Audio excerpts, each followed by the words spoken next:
ગીર સોમનાથ સુત્રાપાડા ટોબરાગીર ગામે આમ આદમી પાર્ટી દ્વારા કિસાન મહાપંચાયત સુત્રાપાડાના ટોબરા ગામે ખેડૂતો અને ખેતમજૂરોને ન્યાય અપાવવા માટે આમ આદમી પાર્ટી દ્વારા કિસાન મહાપંચાયતોનું આયોજન કરવામાં આવ્યું. કિસાન મહાપંચાયતના 10,000 કરતા વધુ લોકો એકઠા થયા હતા. સરકારના 10,000 કરોડના રાહત પેકેજને ખેડૂતોએ લોલીપોપ ગણાવી. ગુજરાતના ખેડૂતો માટે આમ આદમી પાર્ટી દ્વારા ભાજપ સરકાર પાસે 10 માંગણીઓના સમર્થનમાં હસ્તાક્ષર અભિયાન જેવા કે તમામ એપીએમસીના કળદા પ્રથા બંધ, ખેડૂતોમાં પાકને એપીએમસી સિવાય ફેક્ટરી કે ગોડાઉનમાં પહોંચાડવામાં દબાણ ન કરવું, ગુજરાતના તમામ ખેડૂતોને 50,000 હેક્ટર લેખે 1 મહિનામાં ચૂકવણી કરવી, સહકારી ડેરીઓ પશુપાલકોને ભાવફેર રકમ સમયસર સીધા બેંક ખાતામાં નાખવી, ખેડૂતોને 12 કલાક મફત વીજળી આપવી, હળદર અને સાબર ડેરી આંદોલન કરતા ખેડૂતોના કેસ પાછા ખેંચી ખેડૂતોને જેલ મુક્ત કરવા, સરકાર તમામ પાકોની ખરીદી ટેકાના ભાવે કરવી, ખેડૂતોને પૂરતી માત્રામાં સમયસર ખાતર પૂરું પાડવું, બંધ શુગર મિલમાં શેરડી ઉત્પાદક ખેડૂતોની બાકી રકમ ચૂકવી પાછી શુગર મિલ ધમધમતી કરતી જેવી માંગો છે. ગુજરાતમાં આમ આદમી પાર્ટીને ખેડૂતો મહાપંચાયતમાં બહોળું મહેરામણ આવી રહ્યું છે. ત્યારે શું લાગે ગુજરાતમાં પરિવર્તન આવશે? ગુજરાતના ખેડૂતો દેવાદાર બની આત્મહત્યા કરવા મજબૂર, પરંતુ ભારતના પ્રધાનમંત્રી શ્રીએ ભૂટાને 10,000 કરોડની સહાય આપી અને ગુજરાતમાં ખેડૂતો માટે પ્રધાનમંત્રી પાક વીમા બંધ. કડકડતી ઠંડીમાં ગુજરાતમાં ભાજપ સરકાર કોના ઇશારે ચાલે છે એ ચર્ચાનો વિષય. હાલ ખેડૂતોની પરિસ્થિતિ ખૂબ જ ખરાબ છે, છતાં ભાજપ સરકાર જગતના તાતને લોલીપોપ આપી રહી છે. ગીર સોમનાથના જિલ્લાના ખેડૂતોને દર વખતે સહાયથી વંચિત રહી જાય છે, જેમના જવાબદાર ભાજપ સરકાર છે. ભાજપ સરકાર માટે ઉદ્યોગપતિના અબજો રૂપિયા માફ કરી દે છે તો ખેડૂતોના દેવા માફ કરવામાં તકલીફ પડે છે. Bureau report, Mahadev the times news, Gir Somnath. છે કે વીઘે 15,000 20,000 નો ખર્ચો થાય છે અને આપને આપ્યું કેટલું? 3,000 રૂપિયા. અને આ 3,000 રૂપિયા તો ભાગાકાર કરી એટલે આવે, બાકી અમાર સરવાળો બાદ બાકી કરશો ને તો 2,000 રૂપિયા નહીં આવે. એટલે આપણે ભેગું થવું પડ્યું છે. એટલે આપણે ભાજપને કહેવાનું છે, ગુજરાતના મુખ્યમંત્રીને કહેવાનું છે કે ક્યાં ગઈ તમારી સંવેદનશીલતા? આ મૃદુ મુખ્યમંત્રી ક્યાં ગયા કે જે વાતો સારી સારી કરે છે પણ મારા ખેડૂતના દાજિયા ઉપર ડામ દેવાનું કામ કર્યું છે તમે?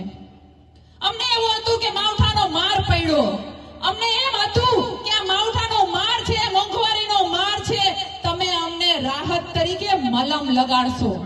પણ એને આપણા ખેડૂતોને ઝેર દેવાનું કામ કર્યું છે, આપણે લડવું પડશે. આ જગતનો તાત છે, આ સરકારને કહેવું પડશે કે તમે અમારા બાપ નહીં, અમે તમારા બાપ છીએ અને રહેશું. આ વાત તમારે કરવી પડશે, મરવાવાળા નથી. એટલે જ્યારે આવી વાતો કરીએ છીએ ને ત્યારે હમણાં નવું ચિત્ર ગુજરાતમાં ઊભું થયું છે. આપણે જ્યારે આ લોકો તો ઓલા બૂટ પહેરીને જતા હતા ને ખેતરોમાં, રબરના બૂટ પહેરીને ગયા તો એને ખબર ન પડી કે વીઘે કેટલા દેવા જોઈએ.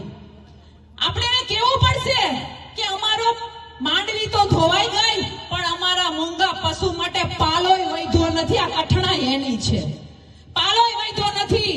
કપાસ અમારો હુકાઈ ગયો, કપાસ અમારો બગડી ગયો, હાથિયું ચૂલા હળગાવા વૈધી નથી. આ વાત આપણે કેવી પડશે એને. એટલે મારી માતાઓ હવે દુર્ગા બની અને આ બધાની સામે પડવું પડશે. અને જ્યારે આપણે આ બધું કહીએ છીએ ને ત્યારે કહેવાતા એવા 30 વર્ષથી ભાજપે તો આપણું શોષણ કર્યું છે. કેટલા વર્ષથી? આ 30 વર્ષ. પણ ભેગું કોંગ્રેસે આ જોવાનું કામ કર્યું છે. યાદ છે ને? ભૂલી ન જાતા હો, કારણ કે અહીંયા હજી થોડાક આટા મારે છે. એટલે હવે હું તમને વાત કરી દઉં, હવે ચોખ્ખી જ વાત કરી દઉં કે આ કોંગ્રેસે પણ ભેગા બેહી અને ખાલી ભાગ બટાઈનું કામ કર્યું છે. કેનું? ભાગ બટાઈનું. હજી તમને ન સમજાણું હોય તો હું તમને એક ઉદાહરણ આપીને સમજાવું. અમે જ્યારે બોલીએ છીએ, ઈશુદાનભાઈ કઈ બોલશે કિસાન મહાપંચાયત હતી, સ્ટેજ ઉપરથી જે થોડીક ટ્રાફિક છે ઓછી કરી દઈ. બિલકુલ આજે ગીર સોમનાથના પાછી પાસે કપડા ગામે કિસાન મહાપંચાયતનું આયોજન કરવામાં આવ્યું છે. કિસાનોનું જે 10 માંગ આમ આદમી પાર્ટીએ મૂકી છે એક, અને સાથે સાથે કડદા પ્રથા બંધ કરવામાં આવે. અમારા જે કિસાન ખેડૂતો પર અત્યાચાર કર્યો છે, અન્યાય કર્યો છે, અને જે જેલમાં છે, અમારા નેતાઓના સમર્થનમાં આજે કિસાન મહાપંચાયતનું આયોજન કરવામાં આવ્યું છે. હજારોની સંખ્યામાં ખેડૂતો, આટલી ભીડ હોવા છતાં, ગામની ભીડ હોવા છતાં આવ્યા. આજે ખેડૂત વિરોધી નીતિના કારણે ભાજપની આજે ખેડૂતો આપઘાત કરી રહ્યા છે, જે ખૂબ જ દુઃખદ છે. અને ખેડૂતો માટે તમે જુઓ, છેલ્લા 78 વર્ષ થયા ખેડૂતોના, મજૂરોના, શ્રમિકોના, ભાગિયાઓના અને મધ્યમ વર્ગના મતો પર સરકારો એમનું ક્યારે જોતી જ નથી. સરકાર બનતાની સાથે 5 ઉદ્યોગપતિઓ બની જાય છે. એટલે આ ઉદ્યોગપતિની ગુલામ સરકાર ખેડૂતોને ન્યાય નથી આપતી. એટલે ખેડૂતોને જગાડવા માટે ખેડૂતોને કહ્યું છે તમે એક થાવ. જો હળદરમાં એક થયા તો કડદા પ્રથા બંધ કરવી પડી, બોટાદમાં એક થયા તો, સુદામડામાં એક થયા તો 10,000 કરોડનું પેકેજ જાહેર કરવું પડ્યું. અત્યારે જિલ્લે જો એક થશે આપણે ખેડૂત, તો આ સરકારે ઝૂકવું પડશે અને ખેડૂતો માટેની નીતિ બનાવવી પડશે, ખેડૂતોના દેવા માફ કરવા પડશે. કારણ કે સરકાર પાસે રૂપિયાની કોઈ કમી નહીં. જો 16 લાખ કરોડ ઉદ્યોગપતિઓના માફ કરી શકતા હોય તો મારા ખેડૂતોનો ચંદ ધોવા મુશ્કેલી નથી. પણ આ એટલા માટે, કારણ કે એને ખબર છે ખેડૂતો જ્ઞાતિ, જાતિ, ધર્મના નામે મત આપી દેશે.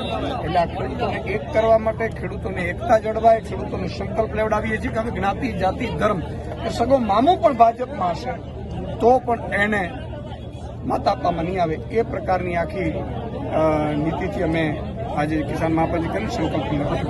કિશોરભાઈ, રાજ્ય સરકારે હકીકતે ખેડૂતોનું દેવું માફ કરવું જોઈએ, જે આમ આદમી પાર્ટી અને ખેડૂતોની માંગ હતી. સરકારે દેવું માફ નથી કર્યું. સરકાર ખેડૂતોનું દેવું માફ કરે એ માટે આમ આદમી પાર્ટીની શું રણનીતિ રહેશે? બિલકુલ, અમે અત્યારે જે માંગો છે એને લઈને અમે 7 મહાપંચાયતો, 16 તારીખે બનાસકાંઠામાં છે, પછી વ્યારામાં છે, પછી આણંદમાં છે, અમરેલીમાં છે, કચ્છમાં છે, જામનગરમાં છે. આ જ રીતે કિસાન મહાપંચાયતનું અમે આયોજન કર્યું છે ખેડૂતોને માંગોને લઈને.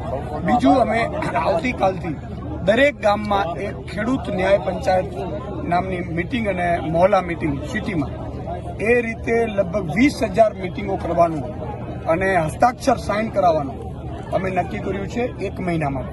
એટલે 20,000 મિટિંગો થશે, એમનાથી હસ્તાક્ષર આવશે અને પછી મુખ્યમંત્રી પાસે અમે જઈ અને એની માંગ કરીશું. Thank you.